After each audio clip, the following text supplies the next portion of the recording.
Assalamualaikum warahmatullahi wabarakatuh. Halo pemirsa semua, kembali lagi bersama saya Ariel di program TV9. Hari ini kita bakal membahas sesuatu yang mungkin terdengar berat, tapi tenang aja, kita bakal membawain dengan gaya yang lebih santai. Topik kali ini adalah kerangka kerja kebijakan moneter Islam.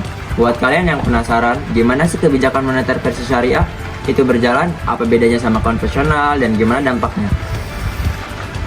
Nah, berita kali ini kita akan membahas mengenai kerangka kebijakan moneter. Kita kali ini nggak sendirian, kita membawa narasumber yang lebih ahli dalam pembahasan kali ini, yaitu Saudara Nopal dan Iksan yang bakal bantu jelasin. Langsung saja kita masuk ke pembahasan pertama tentang urgensi kebijakan moneter Islam. Kepada Saudara Iksan, dipersilakan. Halo kepada Saudara Iksan. Halo, apa sudah tersambung Saudara Iksan? Ya. Udah masuk Ariel. Halo. Sebelumnya terima kasih Ariel. Jadi pemirsa, kalau kita ngomongin kebijakan moneter Islam itu, sebenarnya kita lagi membahas negara mengatur uang biar ekonomi tetap stabil, tapi caranya harus sesuai dengan syariat Islam. Nah, kalau sistem konvensional biasanya pakai suku, bunga, dan instrumen lainnya untuk mengatur ekonomi. Nah, sedangkan di Islam, suku bunga ini nggak boleh karena dianggap riba. Makanya fokus kebijakan moneter Islam itu adalah apa ayo? Nah, gimana caranya uang tetap muter dan masuk ke sektor-sektor produktif? Uang itu nggak boleh nganggur, nggak boleh cuma numpuk di bank tanpa ada aktivitas. Jadi terus berputar dalam kegiatan ekonomi yang halal, bermanfaat, dirasain oleh masyarakat. Nah, jadi uang itu harus berputar-putar dan dirasakan oleh masyarakat. Pokoknya mah diputar-putar gitu. Makanya kebijakan moneter Islam itu akurarat. Apalagi di Indonesia yang pakai sistem ganda konvensional dan syariah. Bank sentral perlu bikin aturan yang bisa ngejalanin dua sistem tanpa keluar dan prinsip Islam. Jadi urgensinya besar biar ekonomi stabil tapi tetap halal dan adil. Nah, sasarannya gimana tuh sasaran kebijakan moneter? Nah, sasaran kebijakan moneter itu sekarang kita masuk ke sasaran kebijakan moneter Islam. Tujuannya untuk apa? Kebijakan moneter Islam itu sebenarnya lebih luas daripada konvensional. Kalau menurut Chafra ada 3 sasaran utama. Nah, kalau misalnya kita lihat di data ya, menurut Chafra itu ada 3 sasaran utama. Yang pertama itu gimana sih caranya supaya semua sumber daya bisa dipakai maksimal, termasuk tenaga kerja, modal, uang. Pokoknya jangan sampai ada uang yang cuma diem deh. Kalau yang kedua itu, Islam sangat menekankan keadilan sosial, distribusi pendapatan itu harus merata. Jangan sampai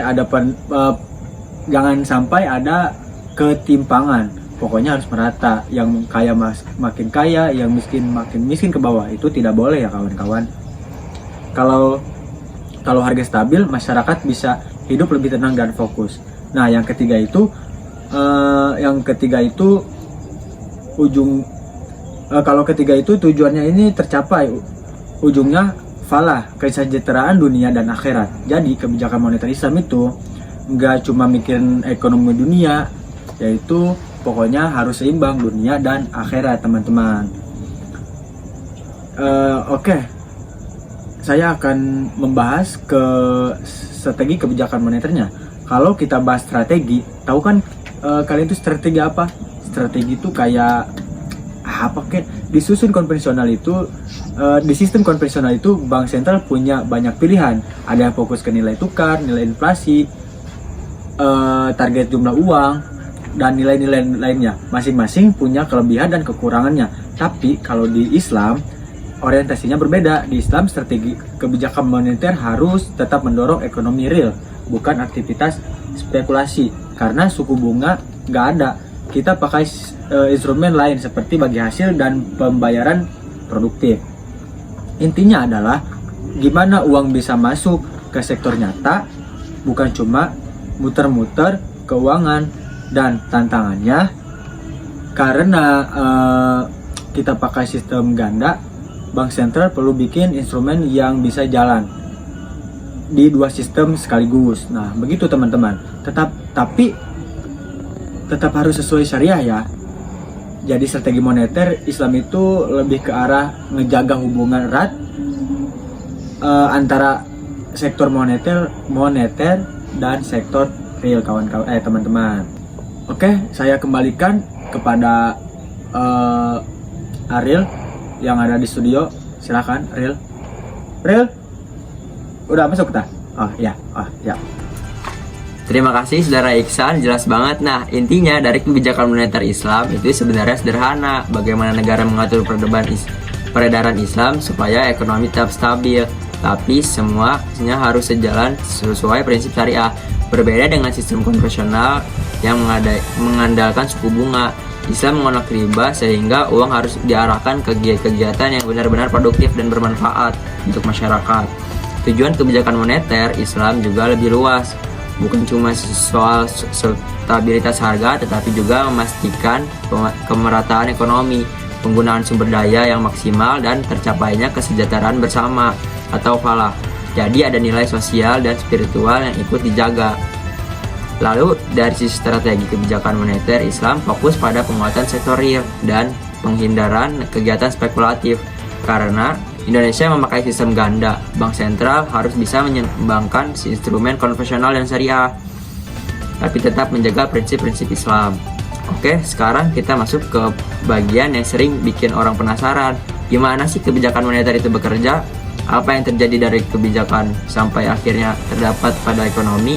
Kita akan serahkan kepada Saudara Nopal untuk menjelaskan bagian berikutnya. Silakan Saudara Nopal. Halo, apakah sudah tersambung? Ariel, iya udah tersambung Ariel. Oke, baik, terima kasih Ariel.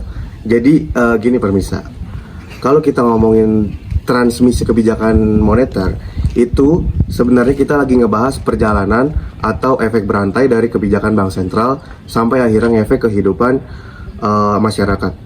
Misalnya, gimana keputusan bank sentral bisa bikin harga naik turun, atau gimana itu bisa bikin dunia usaha itu lebih aktif atau malah menahan diri gitu. Jadi kalau di sistem konvensional, jalurnya itu hampir selalu balik lagi ke suku bunga. Mau didorong konsumsi, turunin suku bunga. Mau nahan inflasi, itu bakal naikin suku bunga. Ujung-ujungnya tetap ke sana. Makanya ada dua pendekatan besar di sana. Yang pertama itu money view, yang fokus ke peredaran uang dan suku bunga. Dan credit view, yang lihatnya dari sisi penawaran kredit dan kondisi bank. Jadi ekonominya itu benar-benar direm atau digas lewat bunga gitu. Nah, kalau di Islam beda total pemirsa, karena kita nggak pakai suku bunga, jadinya jalur transmisinya juga harus lebih natural dan langsung ke sektor nyatanya. Contohnya, lewat harga aset. Ketika jumlah uang beredar bertambah, orang cenderung mengalihkan dana ke aktivitas produktif seperti investasi, perdagangan, atau pembelian aset yang halal. Itu ngebantu ngegerakin ekonomi real. Nah, terus ada jalur pembiayaan berbasis bagi hasil. Nah, ini salah satu ciri khas moneter Islam. Kalau bank syariah ningkatin pembiayaan musyarakah atau mudharabah, otomatis para pelaku usaha bisa jalanin bisnisnya dengan lebih terang karena mereka nggak berani bunga tetap. Mereka berbagi untung dan rugi sesuai porsi. Jadi kegiatan ekonomi bisa tumbuh lebih sehat dan berkualitas. Dan yang paling uniknya, jalur profit loss sharing ini jalur yang nggak punya sistem konvensional karena pembiayaannya berbasis kerjasama. Ketika sektor real berkembang, bank sentral dan masyarakat juga ikut berkembang. Tapi kalau sektor real melambat, beban juga ikut dibagi. Itu bikin ekonomi lebih stabil dalam jangka panjang karena tidak ada pihak yang terbebani secara sepihak gitu pemirsa ya. Selanjutnya kita akan membahas mengenai instrumen kebijakan moneter Islam. Nah, ini menurut saya bagian yang cukup menarik pemirsa, karena instrumen di sistem Islam itu dibentuknya beda banget dari konvensional. Kalau di sistem konvensional, instrumennya itu nggak jauh dari suku bunga, operasi pasar terbuka, dan semacamnya. Tapi kalau di Islam, kita harus memastikan semua instrumen bebas dari riba, bebas dari spekulasi, dan tetap punya efek kuat di sektor real. Nah, instrumen yang pertama itu target pertumbuhan jumlah uang beredar.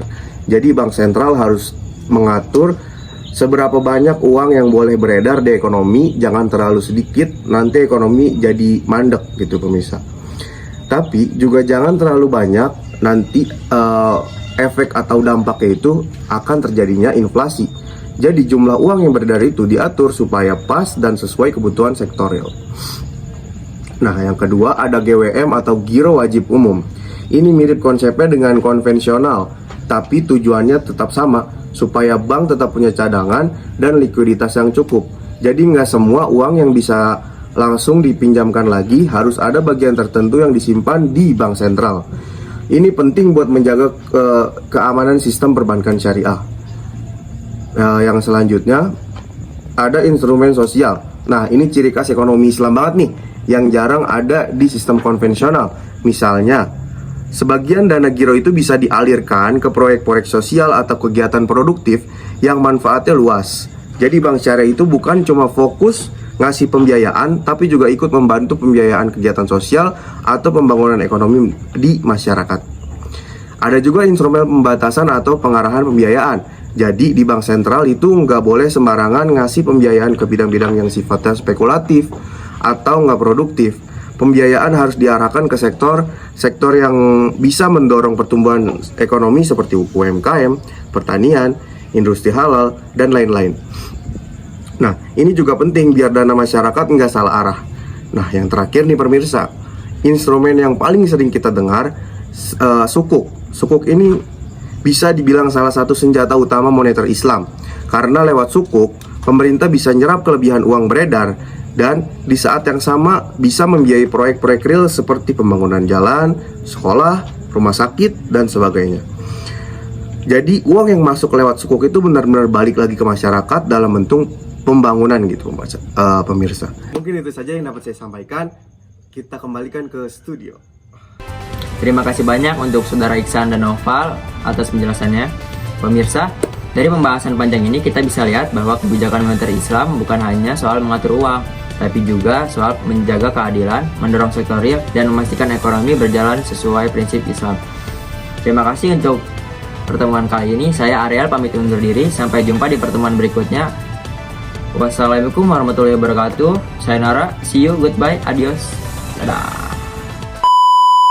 Assalamualaikum warahmatullahi wabarakatuh. Halo pemirsa semua, kembali lagi bersama saya di Ariel.